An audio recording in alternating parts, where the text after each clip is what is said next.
এ দিদি ভাই, Sunday special কি রান্না করছিস? খুব সুন্দর গন্ধ বেরোচ্ছে। খুব সুন্দর গন্ধ বেরিয়েছে। হ্যাঁ, এই যে সানডে স্পেশাল হচ্ছে খাসির মাংস। এই যে এখানে একদম রেয়াজি খাসি কিনা জানি না, তবে চর্বিযুক্ত খাসি ছিল। আর তার সঙ্গে দিয়েছে আমি এখানে আমার পছন্দের গোটা গোটা রসুন। এই যে গোটা গোটা রসুন দিয়ে সানডে স্পেশাল হচ্ছে খাসির মাংস। আর এদিকে আমি আলু আর পেঁপে ভেজে রেখেছি, তো এটাকে দেবো, মানে আলু পেঁপে দিয়ে খাসির মাংসের ঝোল হবে। আর এখানে হয়ে গেছে বুবলির ভাত।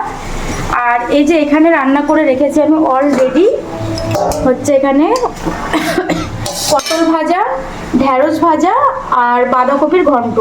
তো কালারটা কেমন হয়েছে অবশ্যই তোমরা কমেন্টে জানিও। আর ওখানে ভাতও হয়ে গেছে এক হাঁড়ি, ওই যেখানে ভাতও করে রেখেছি। আর এখন লাস্টলি এখন চলছে সানডে স্পেশাল খাসির মাংসের ঝোল। তো দেখা যাক রান্নাটা কেমন হয়। আজকে সানডেটা পুরো জমে যাবে। জমে যাবে? জমে পুরো ক্ষীর। আচ্ছা, এই যে তোমরা কে কে কী কী খাচ্ছ রবিবারে অবশ্যই কিন্তু কমেন্ট করে জানিও।